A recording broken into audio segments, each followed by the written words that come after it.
Good morning, everyone. It's great to see you. It's great to see you here. I think this is an important time for all of us to come together. There's a lot of connecting and collaborating that I think will happen over the course of the next 2 days. I want to welcome you. If you've never attended one of our meetings before, we are the Southeast and Caribbean Disaster Resilience Partnership. My name is Heather McCarthy. I have the honor and as your executive director. This is my third annual meeting with the group, and very, very excited to be here today. We have an awesome lineup of speakers waiting for you and this afternoon. Would you like me to trade microphones?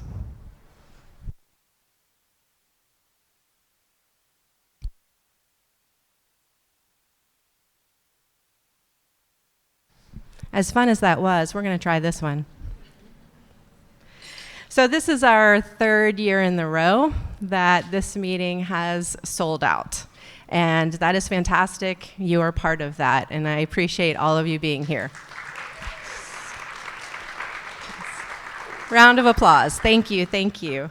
So together, we constitute an extraordinary gathering of over 100 professionals who all share a deep commitment to better prepare our communities for the natural hazards that lie ahead and to help them recover more quickly and equitably after disasters strike.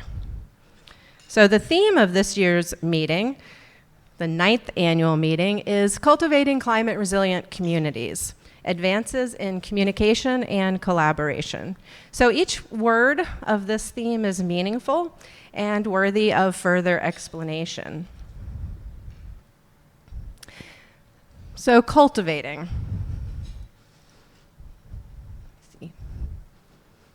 Oops.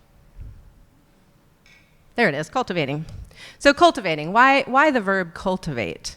So resilience isn't a quick fix or a one-size-fits-all solution.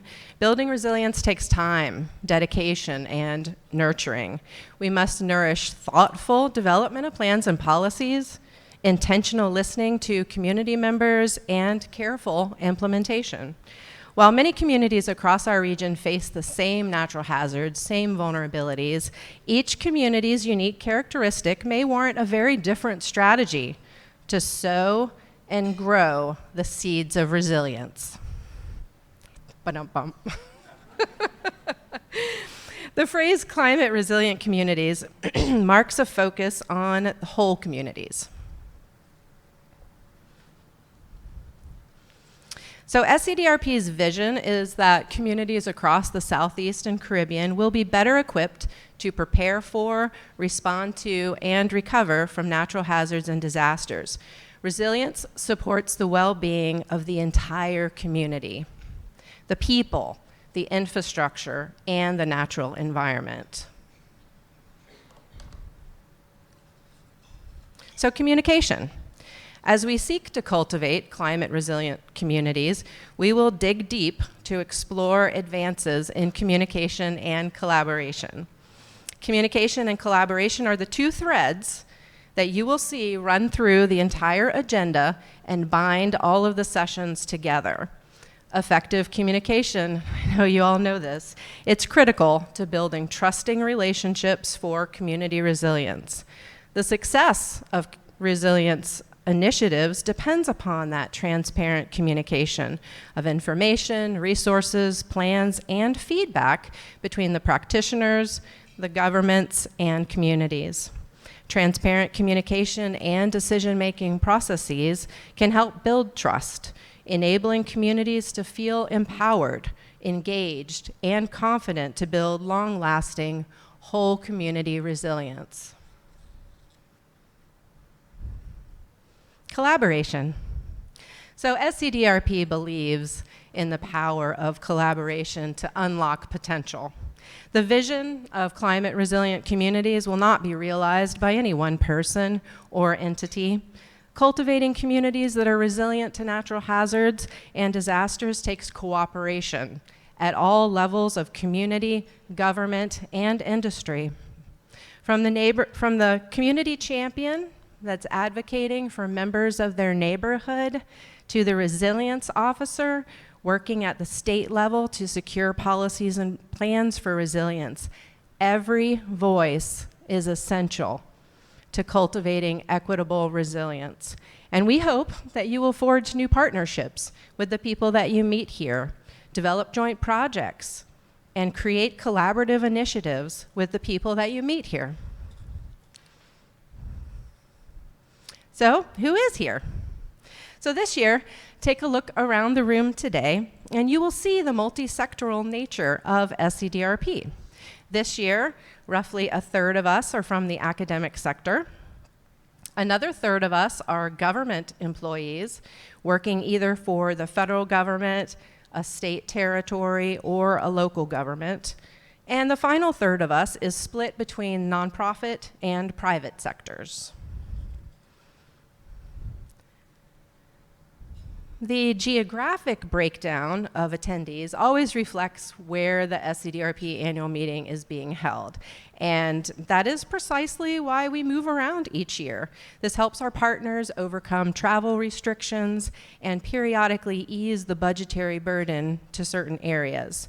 So typically, about half of our attendees come from the state in which the meeting is being held, and that is no different. 47% of you are North Carolinians, so welcome, North Carolina. You comprise just about half the room. Professionals from Florida represent about 16%. South Carolina represents 15%. I think this is Team South Carolina right here. And Georgia is the smallest this year at 9%. Last year, they were the 50%. So, but interesting to me, I think, is this growth in the other category, that colorful rectangle there. That's 13% of the room that represents other states and our Caribbean partners down in Puerto Rico and U.S. Virgin Islands. So welcome. A warm, very warm welcome to those of you that have come from our 4 southeastern states, but also a warm welcome to those of you that have traveled from nearby areas, such as Louisiana, Virginia, Maryland, Washington, D.C. A very special expression of welcome to those of you who have traveled far to be here today. Partners from Michigan, Massachusetts, and our U.S. territories, Puerto Rico, and U.S. Virgin Islands. Thank you to all of you for joining us today. A very special thank you to our guest speakers who are sitting in the audience. Thank you for your time and bringing your local, state, regional, and national perspectives and experiences to us. So next, I want to thank our steering committee. Just take a look for a second. This is the largest steering committee ever. We had 30 members.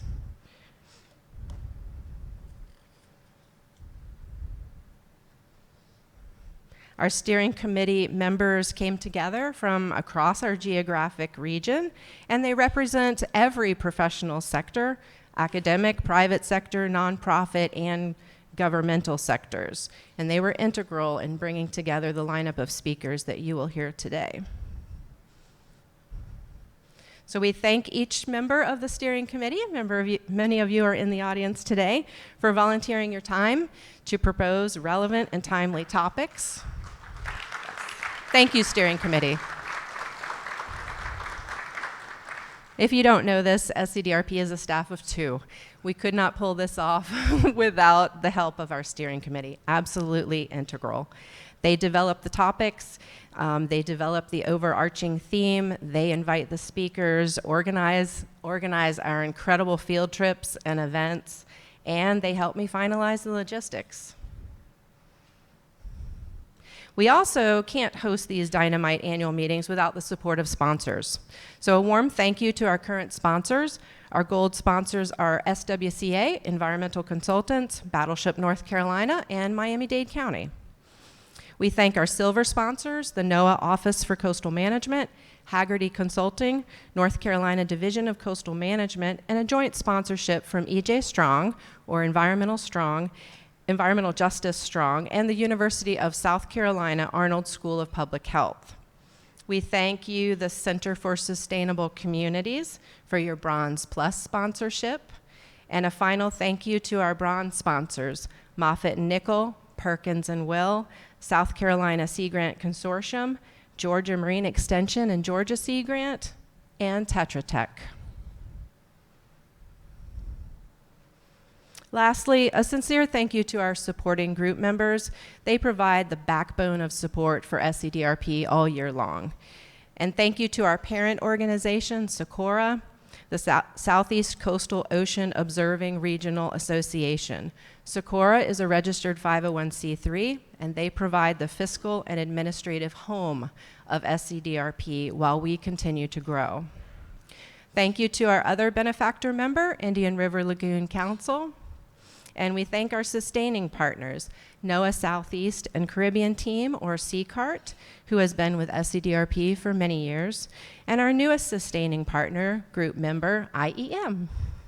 And a warm thank you to our supporting partner group members, Miami-Dade County, Georgia Department of Natural Resources, Coastal Resources Division, Moffitt and Nichol, and IBTS, the Institute for Building Technology and Safety. And thank you for being a part of this gathering. So every time we convene like this, significant growth takes place towards building our regional resilience capacity by learning from each other's shared stories, successes, and lessons learned. So we recognize that the challenges that we face in our collective future, no one group can tackle alone. Far too complex. So thank you for bringing your unique experiences, expertise, and perspectives as we collaboratively culture relationships and grow innovative partnerships that cross boundaries and disciplines.